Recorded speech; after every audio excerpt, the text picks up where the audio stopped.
여러분들 이런 생각 다들 한 번쯤 해보셨을 거예요. 우주는 도대체 얼마나 큰 걸까? 우주에도 끝이라는 게 있을까? 만약에 우주에 끝이 있다면 우주 끝에는 뭐가 있을까? 우주에 끝이 없다면 무한하다는 건데, 무한한 우주라는 게 정말로 존재할 수 있는 걸까? 우주가 유한한지 무한한지 우주가 얼마나 큰 건지, 이런 질문들은 몇천 년 전부터 천문학을 연구하던 모든 사람의 유서 깊은 질문입니다. 로마 시대의 철학자 루크레티우스는 약 2000년 전에 이렇게 결론 내렸습니다. 만일 우주의 끝이 있다면 그 우주의 끝에 경계가 있어야 하오. 그런데 우주 끝에 경계가 있다면 이는 곧 우주 바깥에 다른 무언가가 존재한다는 뜻이오. 그런데 우주를 이루는 모든 차원은 아무런 방향성도 없고 그 외부에 무언가가 존재한다는 것도 확인된 바 없으므로 우주는 모든 방향으로 무한히 뻗어 있는 것이오. 즉 우주는 무한한 것이오. 오, 그렇다면 루크레티우스의 말처럼 우주는 무한한 걸까? 뉴턴의 이론에 의하면 우주가 유한하다거나 무한하다고 주장하는 이론 자체가 커다란 모순을 만들게 됩니다. 우주의 유한함과 무한함을 한번 가정하기 시작하면 아주 간단한 질문조차도 역설적인 결과를 낳거든요. 우주가 유한하냐 무한하냐에 대한 가장 유명한 역설은 바로 벤틀리의 역설. 1692년 영국의 성직자 리처드 벤틀리는 아이작 뉴턴에게 한 통의 편지를 보냈습니다. 이 편지에는 뉴턴이 고민하던 문제가 정중하지만 쓰여 있었죠. 만일 중력이라는 것이 잡아당기는 방향으로만 작용한다면 의아를 이루고 있는 모든 별은 결국 중심으로 모일 겁니다. 그러므로 만일 우주가 유한하다면 모든 별이 한데 뭉쳐지면서 처참한 종말을 맞는 거지요. 오, 벤틀리는 우주가 무한하다고 주장하는구나. 하지만 벤틀리는 반대의 경우도 지적합니다. 그런데 만일 우주가 무한하다면 사방에서 무한한 중력이 별들을 잡아당기는 힘 또한 무한하므로 이 경우에 모든 별은 조각조각 찢어지면서 종말을 맞이할 겁니다. 유한우주 우주가 한 점으로 모이며 멸망, 무한우주 우주가 찢어지면서 멸망. 이런 벤틀리의 생각은 뉴턴 이론에 대한 정확한 지적이었습니다. 벤틀리의 편지를 읽은 뉴턴.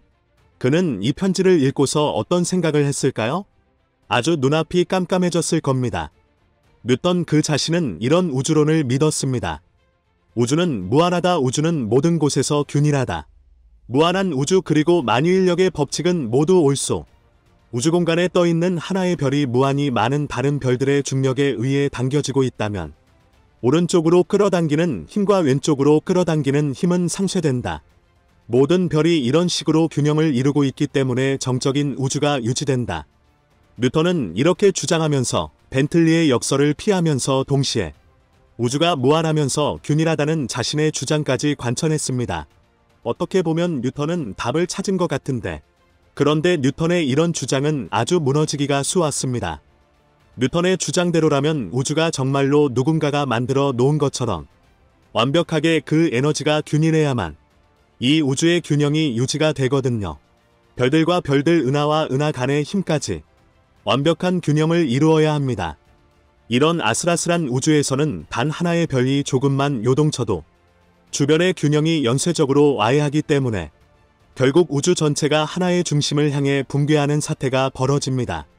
카드로 쌓아 올린 집처럼 아주 불안정한 논리 위에 기초한 불안한 이론이죠.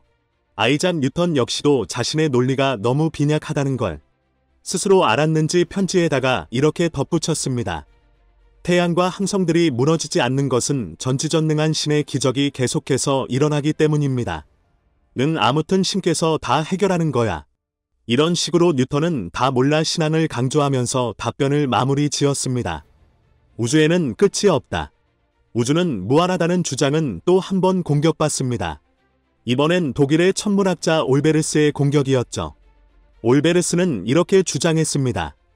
야, 우주는 끝이 없고 무한하다고? 근데 생각해보면 조금 이상하지 않냐? 우리가 보는 밤하늘은 검게 보이잖아?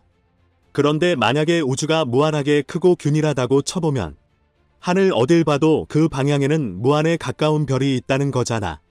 그러면 무한에 가까운 빛이 우리 지구로 들어온다는 거잖아. 무한의 빛이라. 그러면 밤하늘은 검은색이 아니라 엄청난 빛으로 가득 차 있어야 하는 거 아냐?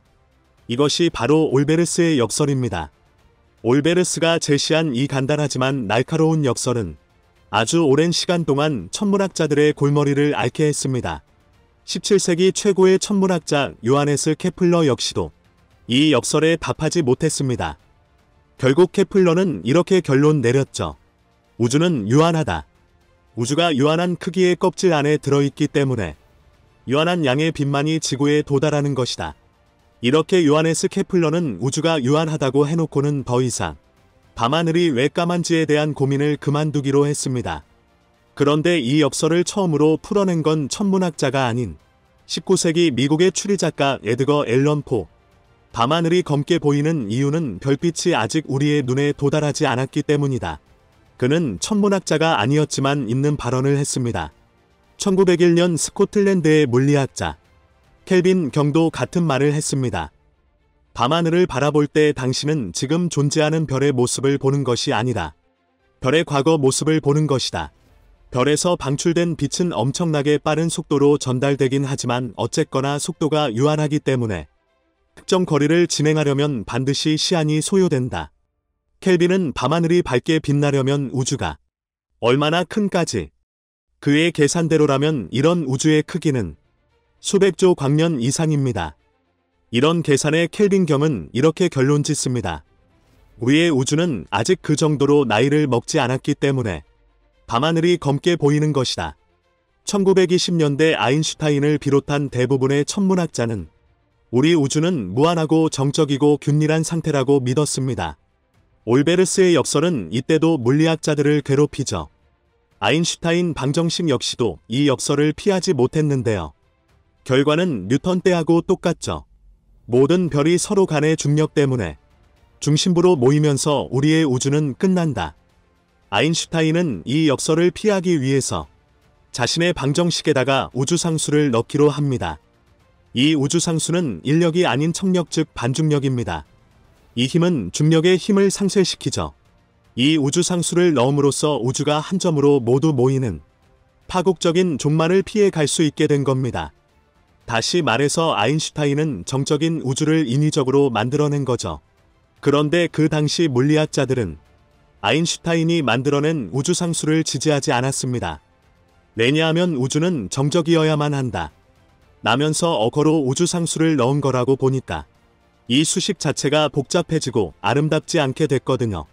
그래서 아인슈타인의 우주상수는 과학자들에게 거의 대접을 받지 못하게 됩니다. 이 시기 우주는 유한하며 지금도 계속해서 커지고 있다는 인플레이션 우주론이 떠오릅니다. 벨기에의 천문학자 조르주 르메르트는 아인슈타인의 상대성이론을 연구했는데 그는 아인슈타인하고는 다른 결과를 내놨습니다. 르메르트가 연구한 상대성 이론에 따르면 우주는 반드시 팽창하거나 수축해야 한다는 결과가 나왔습니다. 이 사실을 르메르트는 6차 솔베이 회의 때 아인슈타인을 만나서 자신의 연구 결과를 공유했습니다. 이때 아인슈타인은 이렇게 말했습니다. 르메르트 자신의 이론이 계산적으로는 맞지만 물리적으로는 절대로 불가능하네. 이 이론은 아주 끔찍할 지경일세. 아인슈타인은 르메르트를 아주 신랄하게 비판했습니다. 그도 그럴 것이 타하념은 자기 방정식에다가 우주상수까지 넣으면서 정적 우주론을 신봉했는데 갑자기 웬 벨기에 친구가 하나 오더니 자신의 방정식까지 들먹이면서 우주가 팽창하거나 수축해야 한다고 주장하니까 아인슈타인 입장에서는 어이가 없었겠죠. 우주가 얼마나 큰지에 대한 학자들의 연구는 계속됐습니다. 시간이 지날수록 천문학자들이 상상하던 우주의 규모는 점점 더 커졌죠. 천문학자들은 밤하늘에 나선 서문을 보고서는 이게 우리의 은하 소속이냐? 아니면 별개의 은하가 아닐까? 이 논쟁은 에드윈 허블의 연구로 끝을 맺습니다. 에드윈 허블은 안드로메다가 우리 은하 소속이 아니라 90만 광년이나 떨어진 외부 은하라는 사실을 밝혀내거든요. 이런 허블의 발표로 과학자들은 우리 은하밖에 수많은 은하가 있다는 것을 알게 됐습니다. 그 직전까지는 우리 은하만 우리 우주의 끝이라고 생각했는데 이제는 외부 은하의 발견으로 우주의 범위가 훨씬 거대해진 거죠. 에드윈 허블은 또 한 가지 중요한 관측 결과를 내놓습니다. 나랑 은하 사이의 거리를 관측해 보니까 나랑 은하 간의 거리가 점점 멀어지고 있더라. 그리고 은하랑 은하의 거리가 멀수록 멀어지는 속도는 더 빠르더라. 우주가 끊임없이 팽창하고 있다는 것이 관측으로 확인된 거죠. 인플레이션 우주론 팽창 우주론이 큰 힘을 얻게 된 사건이었습니다. 팽창 우주론에 따르면 이런 결과도 나옵니다. 팽창하고 있는 우주를 거꾸로 돌려본다면 모든 물질이 한 점에 모여있는 시점, 즉 우주가 탄생하는 시점이 나오게 됩니다. 빅뱅 우주론이 본격적으로 논의되기 시작하는 거죠.